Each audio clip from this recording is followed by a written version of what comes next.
अस्सलाम वालेकुम जी। तमाम दरूद व सलाम नबी आखिरुज़्ज़मान पर जो वजह तख्लीक़ कायनात हैं, जिनकी वजह से मैं हूँ, जिनकी वजह से आप हैं। जुमा मुबारक व सोहराब बरकत आपसे मुखातिब है। माली टब्बर की और अदाकारा की हालिया अगवाकारियों के हवाले से बातचीत करेंगे। आज कोर्ट प्रोसीडिंग्स हुई हैं, इसके हवाले से मेरी कुछ बैरिस्टर से भी बातचीत हुई है, वो भी आपके सामने रख देते हैं।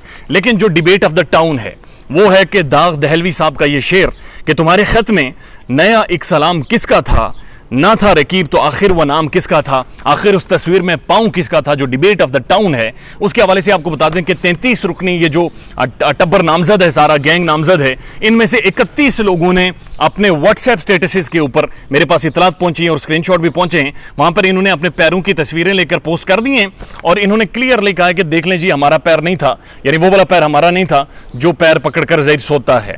33 में से 31 लोगों ने वो पाँव की तस्वीर लगा दी हैं। 2 लोग बचे हैं, एक शबीरा और एक अदाकारा। इन दोनों ने अभी तक तस्वीर नहीं लगाई हैं। बहरहाल ये भी लगाएंगे तो क्लियर हो जाएगा कि वो पैर किसका था। चूंकि वो जिन लोगों ने लगाई हैं वो कह रहे हैं हम बाहर निकलते हैं, लोग कहते हैं पैर दसो जी, वो पैर आपका था जो पकड़कर ज़हीरा सोता था। लिहाजा ये इनके लिए बड़ी मुश्किल हो गई है। वो तस्वीर शेयर करने के बाद इनके लिए बड़ा अजाब बन गया है। अब आते हैं डॉक्टर ज़हीरा, ज़ाहिर है चेक शर्ट नया इंतखाब, मुझे कम्प्लेक्स देकर इस बंदे ने ख़त्म कर देना है। बड़ी ज़बरदस्त शर्ट थी, नई थी और ऊपर सुर्ख कैप, ज़ाहिर है एक इनकलाबी रंग है और इनकलाब उसने लाया हुआ है। पूरे पाकिस्तान में पूरी मिडिल क्लास को जोड़ दिया है और लोग अब इस पूरे गैंग के पीछे हो गए हैं। इस पर उसके शुक्रगुजार भी हैं। अच्छा, ये कोर्ट में 3 प्रोसीडिंग्स हुई हैं, बड़ी इंपॉर्टेंट, आपने समझनी है। पहली प्रोसीडिंग ये हुई है, इन्होंने कहा जी हमारे बैंक अकाउंट्स बहाल कर दें, जो कोर्ट ने बहाल कर दिए हैं। क्यों बहाल किए वो भी आपको बताते हैं। दूसरी जो इन्होंने दरखास्त दी, इन्होंने कहा जी, ज़हीरे ने कहा और शबीरे ने कहा जी हमें सिक्योरिटी दें, हम मुंह लगाने के काबिल नहीं रहे। हम बाहर निकलते हैं, लोग हमें कुछ सुनने दिखाते हैं, हम बाहर निकलते हैं, लोग कहते हैं साइड थी, अच्छो यार ये पैर शार दसो, कोई जवाब दो, ये जो कांड आप लोगों ने किया हुआ है। तो हम बाहर निकलने के काबिल नहीं रहे, हम बाहर जाके दही नहीं खरीद सकते, हमारी हालत बड़े पतले हैं सर। हमें किसी तरह से जुडिशियल व मजिस्ट्रेट के सामने और अदालत के सामने के हाथ जोड़ के हमें किसी तरह से सिक्योरिटी दें, हमें बचाएं, हमें पुलिस दें ताकि पुलिस की सिक्योरिटी में हम जाकर दही खरीद सकें। इन्होंने सिक्योरिटी की दरखास्त की है इन दोनों ने, और इन्होंने कहा जी हमें डर लगता है, हमें बहुत डर लगता है। शबीरे ने कहा मैं रात को उठकर बाहर, रात तो के दिन में नहीं जा सकता, मेरे लिए अजाब बन गई है मेरी जिंदगी, ये मैं क्या गलती कर बैठा हूं, लिहाजा मुझे किसी तरह से सिक्योरिटी दें, तब तक मेरी गिरफ्तारी नहीं होती, बराए मेहरबानी सिक्योरिटी दें। दरखास्त करेंगे कि इंस्टेंट सिक्योरिटी देने, पकड़कर अंदर बंद करें ताकि ये खुद को महफूज महसूस करें। तीसरी चीज जो हुई है वो बड़ी अहम है और वो है अदाकारा, चूंकि उसका घेरा शदीद तंग हो गया और मेहदी काज़मी का जो फोकस है वो सिर्फ और सिर्फ अदाकारा है।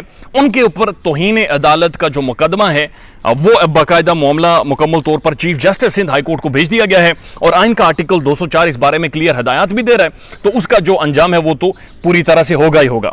अब इनके जो अकाउंट्स बहाल हुए वो इस वजह से बहाल हुए कि कहा यह गया कि चूंकि अकाउंट्स हमने फ्रीज इसलिए किए थे कि जब तक बच्ची इनके चुंगल में थी, जब तक बच्ची वाजियाब नहीं हुई थी, हमने इनके अकाउंट्स फ्रीज कर दिए थे और मेरी इतलात के मुताबिक उसके अंदर बड़ी भारी रकूम भी थी। अब बहरहाल इन्वेस्टिगेट मजीद होना चाहिए था लेकिन नहीं हो सका। लेकिन बहरहाल वो अकाउंट्स बहाल करने की वजह यह है कि बच्ची बाजियाब हो गई है, लिहाजा इनके अकाउंट्स फ्रीज करने की जरूरत नहीं है। उसमें से कम ये रोटी छोटी और वो घर का किराया शराया देते रहें, ये ना हो कि वो 25,000 वाली कोठी वो उन्हें भी चूना लगा दें, कम से कम उन बेचारों का वो किराया जाता रहे। तो इनके अकाउंट्स अनफ्रीज कर दिए गए हैं और ये कोई इतनी बड़ी मेजर डेवलपमेंट नहीं है, ये एक नॉर्मल प्रोसीजर है जिस तरह से मेरी बात हुई है। क्योंकि अटॉर्नी जनरल ने वहां पर खड़े होकर कहा कि हमने अकाउंट्स को मजीद इन्वेस्टिगेट नहीं करना, अकाउंट्स में हमें अब कोई दिलचस्पी नहीं है, लिहाजा इससे आगे बढ़ते हैं और इनके अकाउंट्स अनफ्रीज कर दें। दूसरी जो हम डेवलपमेंट हुई है कि इन्हें बाकायदा पुलिस की अब सिक्योरिटी दे दी गई है। सिक्योरिटी की इन्हें शदीद जरूरत ज़ाहिर है महसूस ये कर रहे थे, चूंकि इन्होंने काम और कांड ऐसा किया था कि उसके बाद इन्होंने शबीरे ने दरखास्त की हाथ जोड़ करके मुझे बराए मेहरबानी सिक्योरिटी दें, मुझे बचाएं किसी तरह से, मैं बाहर जाता हूं, ये दही वाला मुझे दही भी नहीं देता, पुलिस दें ताकि मैं कम से कम जाकर दही खरीद सकूं। तौहीन अदालत में मामला chief justice Sindh high court के सामने रख दिया गया है और chief justice Sindh high court फैसला करेंगे तौहीन अदालत हुई या नहीं हुई। आइन का आर्टिकल 204 इस बारे में बड़ा क्लियर कह रहा है और बड़ा वाज़ेह तौर पर कह रहा है कि कोई भी बंदा, कोई भी पार्टी अगर किसी भी कोर्ट को स्कैंडलाइज करेगी which tends the court or judge of the court into hatred, ridicule, abuse or interfere or obstruct the process of court or law, कि process of law and court को अगर obstruct करेगी, अगर ridicule करेगी, court को scandalise करेगी, तो उसके बाद उनके खिलाफ इकदाम होंगे। तो chief justice Sindh high court जल्द अज जल्द इसका फैसला करेंगे और फैसला बड़ा क्लियर होगा कि कितने अरसे के लिए अदाकारा अंदर जाएंगी। बहरहाल इनके लिए थोड़ी सी खुशाइन बात यह है कि इनके बैंक अकाउंट्स अनफ्रीज हो गए हैं, एंड लेट्स सी आगे आने वाले टाइम में जो भी डेवलपमेंट्स होती हैं वो आपकी खिदमत में पेश करेंगे। ख्याल रखिएगा। अल्लाह हाफिज़।